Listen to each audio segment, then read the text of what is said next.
2021년 1월 25일 큐티 말씀입니다. 요한복음 8장 12절로 20절입니다. 예수께서 또 말씀하여 이르시되 나는 세상의 빛이니 나를 따르는 자는 어둠에 다니지 아니하고 생명의 빛을 얻으리라. 바리새인들이 이르되 내가 너를 위하여 증언하니 내 증언은 참되지 아니하도다.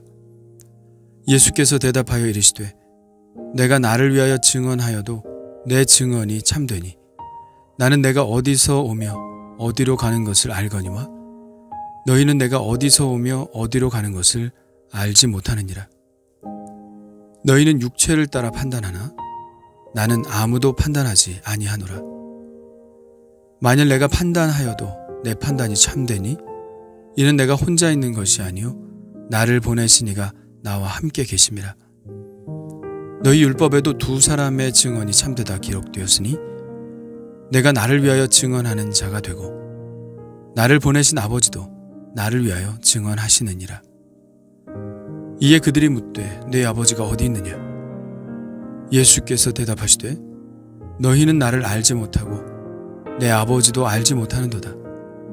나를 알았더라면 내 아버지도 알았으리라. 이 말씀은 성전에서 가르치실 때에 헌금함 앞에서 하셨으나 잡는 사람이 없으니 이는 그의 때가 아직 이르지 아니하였음이로라. 아멘. 예수님께서 말씀하십니다. 나는 세상의 빛이니 나를 따르는 자는 어둠에 다니지 아니하고 생명의 빛을 얻으리라. 예수님은 당신을 비유하는 단어들을 요한복음에서 많이 사용하고 계시는데요. 이번에는 당신을 빛에 비유하십니다. 당신을 빛에 비유하신 것은 그 비유가 그 현장에 가장 적절했기 때문입니다. 초막절과 관계된 상징이 두 가지 있는데요. 그것은 물과 불입니다. 물에 관한 이야기는 7장에서 이미 다루었죠. 예수님은 이때 누구든지 목마르거든 내게로 와서 마시라고 외치셨죠. 그리고 이번에는 불입니다. 초막절에 행해지는 행사 중 하나는 밤마다 여인의 뜰에 불을 밝혀놓는다는 것입니다. 오늘 말씀 20절에 예수님이 이 말씀을 헌금함 앞에서 하셨다고 하셨는데요. 이 헌금함은 성전의 보물창고를 말하고 이 창고는 성전의 바깥뜰, 즉 여인들의 뜰에 있었습니다.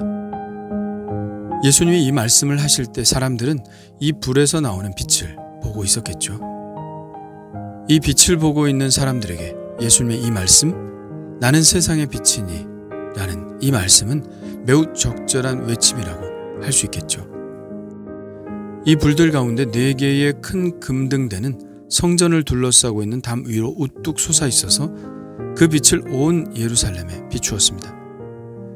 나는 세상의 빛이니 초막절의 등대가 예루살렘 시내를 비추고 있는 것처럼 예수님은 자신이 온 세상을 밝게 비추는 빛이라고 말씀하고 계신 겁니다. 그렇다고 해서 예수님께서 그냥 눈앞에 보이는 대로 즉흥적으로 당신을 그것에 비유하신 것이 아닙니다. 예수님의 말씀은 그냥 하시는 말씀이 아니라 그 안에 분명한 메시지가 있죠. 그 메시지는 바로 내가 그 구약에 예언된 메시아다 라는 메시지입니다.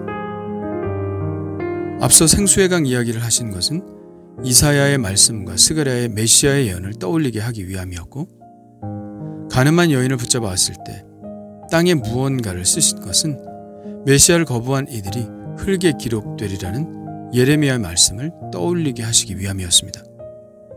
그와 똑같이 나는 세상의 빛이니라는 이 말씀도 예수님이 구약 성경의 예언을 떠올리게 하기 위해 말씀하신 것입니다. 어떤 예언일까요?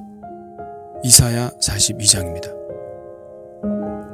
나 여호와가 의로 너를 불렀은즉 내가 내 손을 잡아 너를 보호하며 너를 세워 백성의 언약과 이방의 빛이 되게 하리니. 예, 전형적인 메시아 예언이죠. 이사야 49장에도 나옵니다. 내가 또 너를 이방의 빛으로 삼아 나의 구원을 베풀어서 땅끝까지 이르게 하리라. 이것도 메시아 예언이죠. 하나만 더 보겠습니다. 이사야 51장입니다. 내 백성이여 내게 주의하라. 내 나라여 내게 귀를 기울이라. 이는 율법이 내게서부터 나갈 것임이라. 내가 내 공의를 만민의 빛으로 세우리라. 이 세 가지 말씀들은 모두 메시아의 예언이며 이 메시아를 빛에 비유하고 있습니다. 그리고 더 중요한 사실이 있죠. 다시 한번 볼까요? 이방의 빛이 되게 하리니 내가 또 너를 이방의 빛으로 삼아 나의 구원을 땅끝까지 이르게 하리라. 내가 내 공의를 만민의 빛으로 세우리라. 더 중요한 사실이 무엇인가요? 그 메시아는 이방의 빛, 땅끝까지 이르는 만민의 빛이 될 것이라는 말씀입니다. 예수님이 나는 세상의 빛이니 라는 말씀이 무엇을 의미하는지 알겠죠? 예수님이 비추시는 세상의 빛은 예루살렘을 비추는 초막절 불빛이 아닙니다. 온 유대와 사마리아와 땅끝까지 비추는 빛을 말하는 것이죠. 예수님은 세상의 빛, 즉 모든 인류를 구원하시기 위한 생명의 빛이라는 말씀입니다. 하나님이 세상을 이처럼 사랑하사,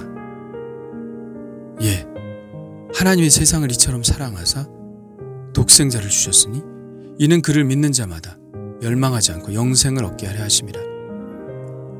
이처럼 예수님은 세상을 사랑하시어 세상의 빛, 즉 세상을 위한 빛으로 오셨습니다. 빛이라는 것은 무언가를 태워야 그 에너지로 빛이 만들어지는 것처럼 예수님은 자기 자신을 십자가 위에서 태우셔서 이 세상을 밝히는 횃불이 되셨습니다. 그 빛이신 예수 그리스도는 땅에서 높이 들리셨고 사람들은 그 빛을 보고 그 빛 가운데로 모여들었습니다. 그리고 예수님은 그 빛을 보고 어둠을 털어내고 어둠을 탈출하여 빛으로 나오는 사람들에게 당신의 생명의 빛을 주셨습니다. 12절 말씀이죠. 나를 따르는 자는 어둠에 다니지 아니하고 생명의 빛을 얻으리라.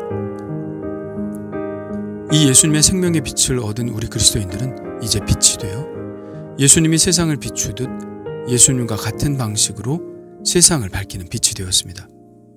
예수님이 우리 그리스도인들의 빛의 사명에 대해서 이렇게 말씀하셨죠. 너희는 세상의 빛이라. 산 위에 있는 동네가 숨겨지지 못할 것이요 사람이 등불을 켜서 말 아래 두지 아니하고 등경 위에 두나니 이러므로 집안 모든 사람에게 비치느니라. 이같이 너희 빛이 사람 앞에 비치게 하여 그들로 너희 착한 행실을 보고 하늘에 계신 너희 아버지께 영광을 돌리게 하라. 이것이 바로 생명의 빛을 얻은 우리들의 사명입니다. 예수님이 당신의 몸을 태워 이 세상의 빛이 되셨듯이 우리도 우리 자신을 태워 세상의 빛이 되어야 합니다.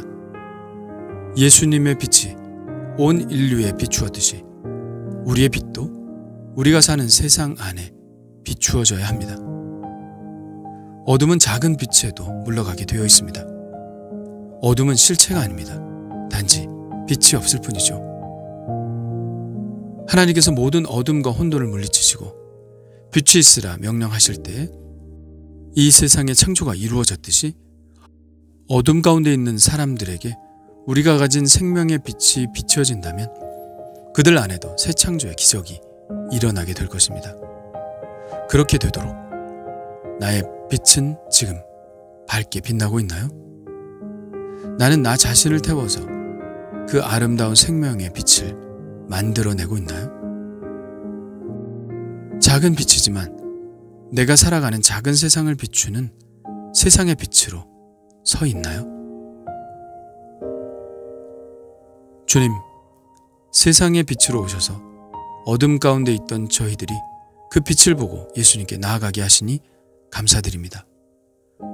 어둠이 주는 달콤함을 벗어나 빛 가운데로 온전히 나아가게 하시고 어둠의 옷을 벗고 빛의 갑옷을 입게 하옵소서.